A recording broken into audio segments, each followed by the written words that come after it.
Hey gamers, and welcome to the Life as an Autistic Person podcast. This is episode 13 titled Repetitive Behaviors, and I want to talk about just that. The different types of repetitive behaviors that exist, including tics, habits, compulsions, and stims. Let's just get right into it. Now, fun fact, I actually was going to title this episode very differently. I was going to title it Tics and Habits. But then I realized that I forgot stims, so then I'm like, tics, stims, and habits. And then I also forgot compulsions, and that would be a really long title to have all of them. So let's just all classify them as repetitive behaviors because that's what they are. They are technically repetitive behaviors, although they function differently.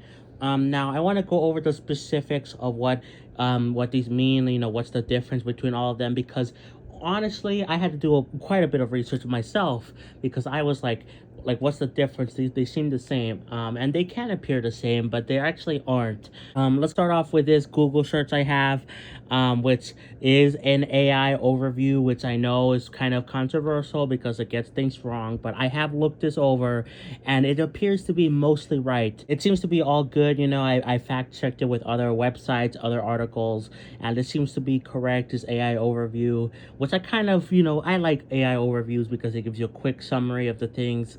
I don't think you should use it for, the general end all be all, but, it could be a good guideline. So anyway, while all can appear as repetitive behaviors, tics are sudden, involuntary movements or sounds often associated with Tourette's syndrome. I don't know if I said that right, probably not. Habits are learned behaviors that can be consciously controlled. Compulsions are repetitive behaviors driven by anxiety or obsessions, usually related to OCD. And stims are repetitive self-stimulatory stimulatory behaviors often seen in people with autism, aka us, used to regulate emotions that can be more subconscious than other categories. The key difference lies in the level of control and the underlying motivation behind the behavior. And then it goes into the breakdown of all of these. But yeah, from like the initial thing, it seems like they are related, but they kind of differ in some ways. Specifically, stuff like tics are more associated with Tourette's syndrome or whatever. Though I have seen people with autism also have at least tics to some extent. Some people with autism also have Tourette's syndrome as well. Same thing goes for OCD. Compulsions can happen in people with autism, but they are mostly common in OCD people. But it could happen on both, either because they have both or because it's not exclusive to OCD compulsions. There could be some things that happen here and there for other things like autism, for example. So anyway, going to the breakdown for tics specifically, involuntary, sudden, and often brief movements or sounds can be simple like eye blinking or complex like facial grimacing. I don't know if I said that right. Associated with conditions like Tourette syndrome. So basically what this means is that stuff that you can't really control and it kind of just happens. You don't control when it happens or you can't really stop it. So that's the main thing with tics. With habits, they're learned behaviors that become automatic through repetition, can be consciously controlled and modified. Examples include brushing your teeth, checking the time. So habits are things that, most of the time you would think are mostly fine, but there are some bad habits. That's where the name comes from. Stuff like biting your nails, which I have done a lot. In fact, I have done all of these to some degree, I feel. But I'll get more into details later. But yeah, that's like a bad habit. But there are some good habits like brushing your teeth, that you do constantly. You just have to practice it, and you can't control bad habits as well. To stop, it's just really hard, at least in my opinion. So anyway, compulsions. We got repetitive behaviors or mental acts performed to reduce anxiety caused by obsessions. Often feel like a strong urge to perform the action associated with obsessive compulsive disorder. So I'm gonna talk about examples later on, but to give out some examples right now for compulsion stuff like I don't have OCD, but I definitely do have some elements of OCD. It is also kind of related to autism, where stuff like constantly checking if a thing is working right, or if it's gonna malfunction, or specifically something OCD related is like, making sure everything is clean, because you don't want to have germs all over you or whatever. That's a thing with OCD, but it can have some effects for autism as well. Anyway, stims, or however you say it, repetitive movements or sounds used to self-regulate emotions or sensory input, often seen in people with, autism spectrum disorder. Examples include hand flapping, rocking, and repeating words.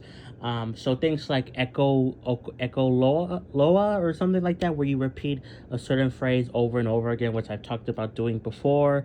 That's like a stim thing. Moving your hands back and forth. These can help you deal with extreme sensory stuff going on, like bright lights or loud sounds. Some emotions. So yeah. And then key differences. Control. Tics are largely involuntary, while habits or stims can be partially controlled, and compulsions are often felt as a strong urge to perform the behavior. Motivation. Tics are often driven by a need to relieve internal tension, while compulsions are motivated by anxiety related to obsessions, and stims are used as a coping mechanism. So I mean, that's a good baseline for all of these. That's kind of what the difference is overall.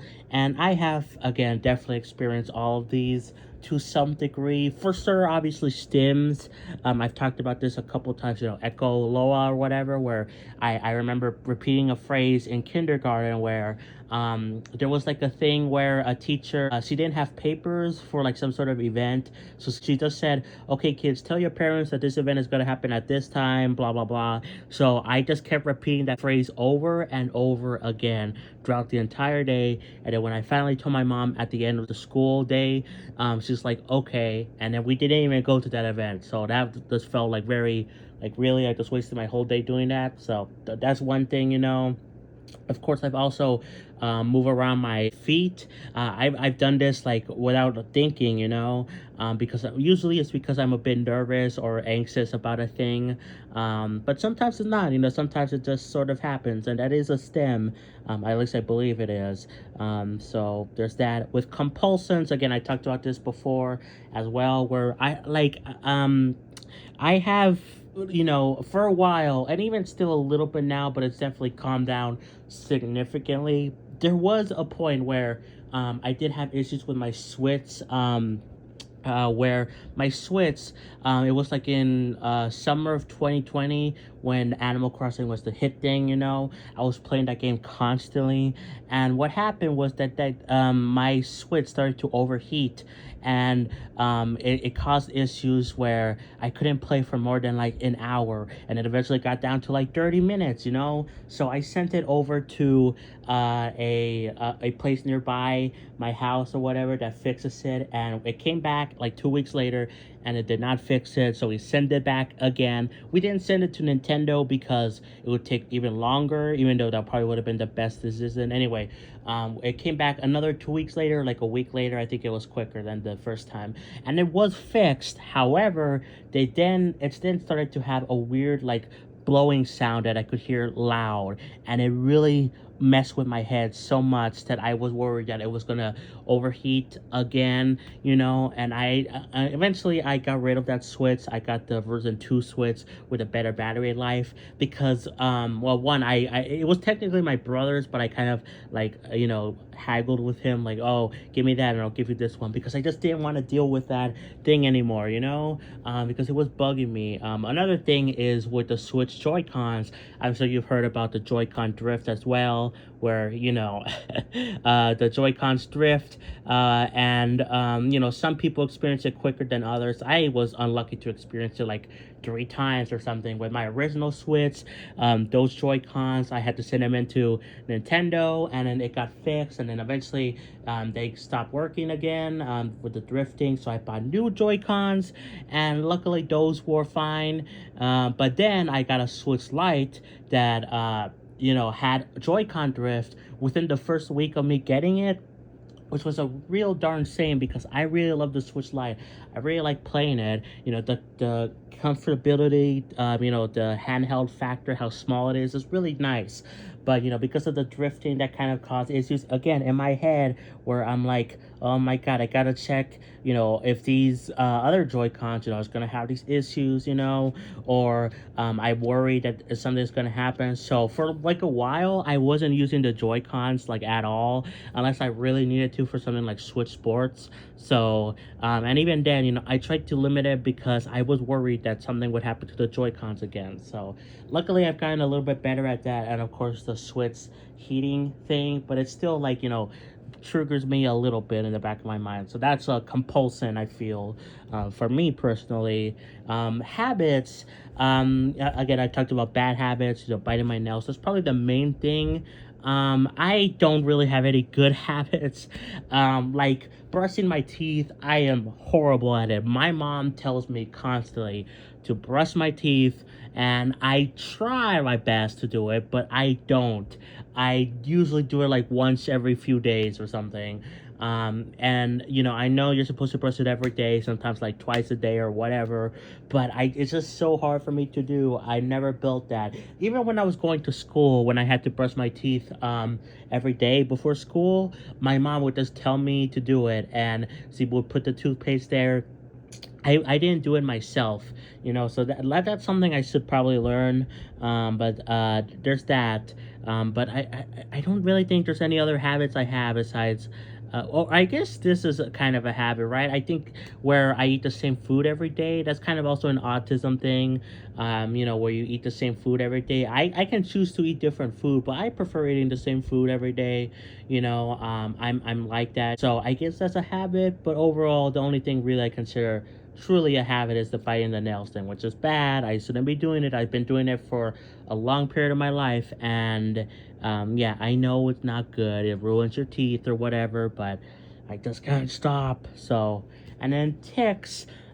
Ticks are a thing where I feel like I have experienced at least like one time, Again, this just like compulsions, ticks are more associated with something else, but they can affect autistic or even heck, neurotypical people. They can affect them as well, because just because someone experienced a tick like one or two times doesn't mean they have the Tourette syndrome or whatever. So these are involuntary, sudden, and often brief movements. I'm just reading that again to refresh myself on what ticks are.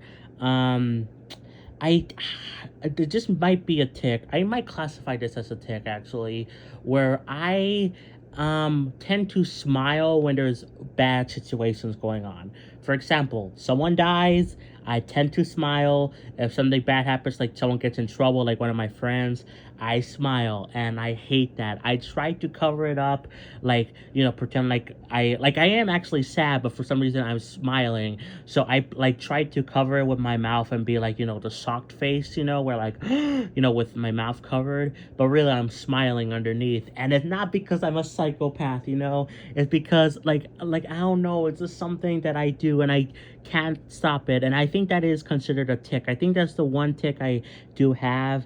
I don't think I have any other ones, at least I don't remember for sure, but yeah, that's a big thing. And I really, oh my god, I hate that. I feel like that has to do with something with my dad passing away. I believe I didn't do that when he died, but after he died, when I hear bad news or something, I think I do that, and I can't control it.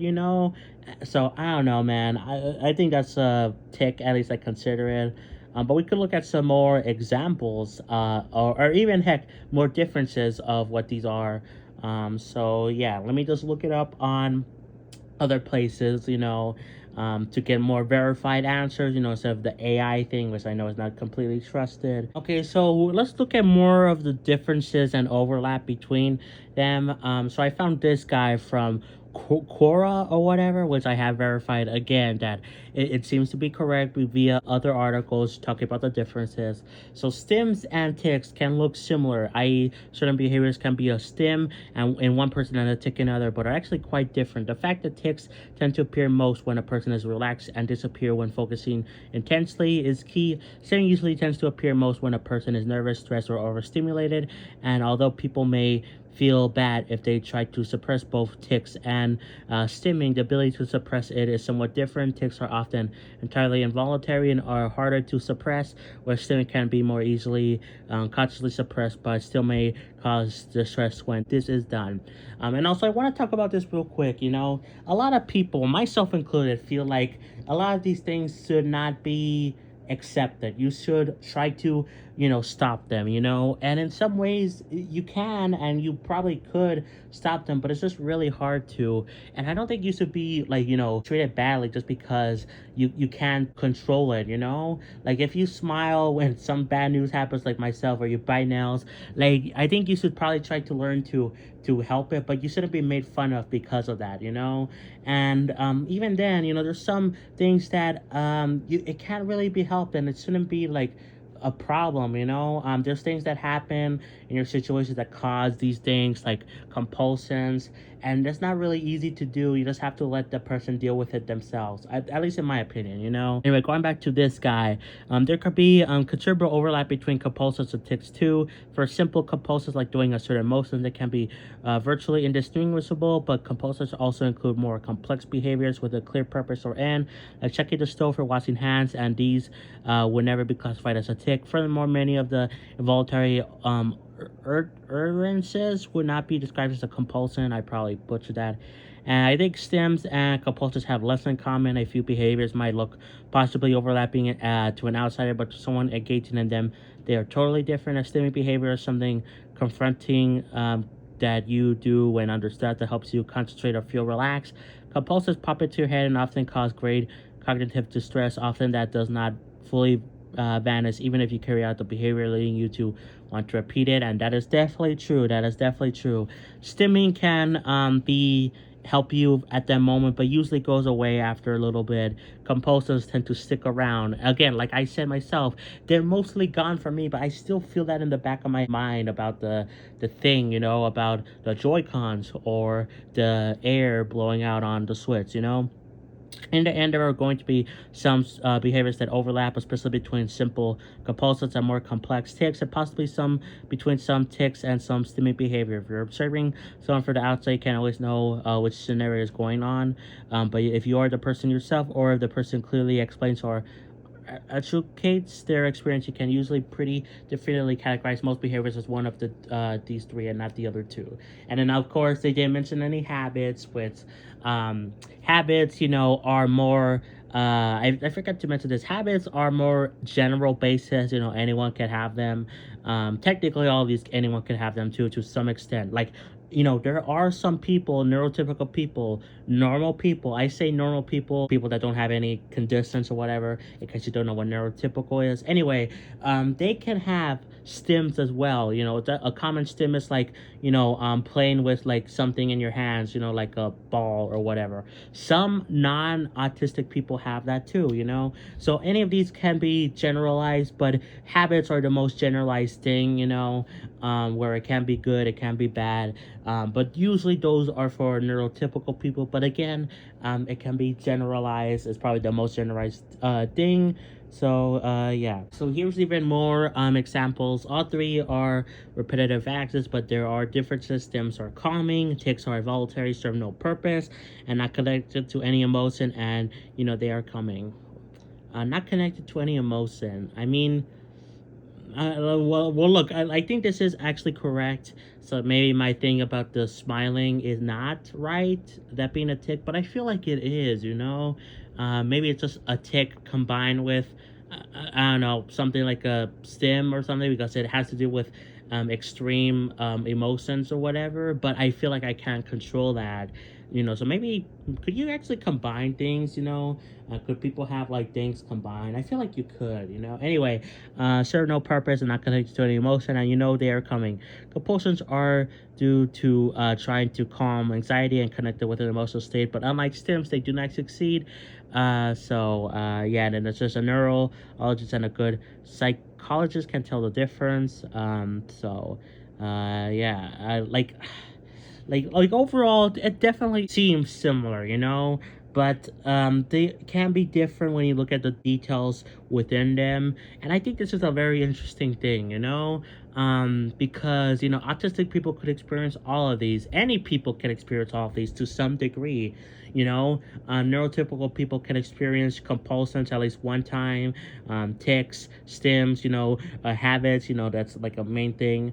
But anyone can experience this to some degree, but like some conditions like autism experience stims more. People with OCD experience compulsions more. Tourette syndrome experience tics more, so on and so forth.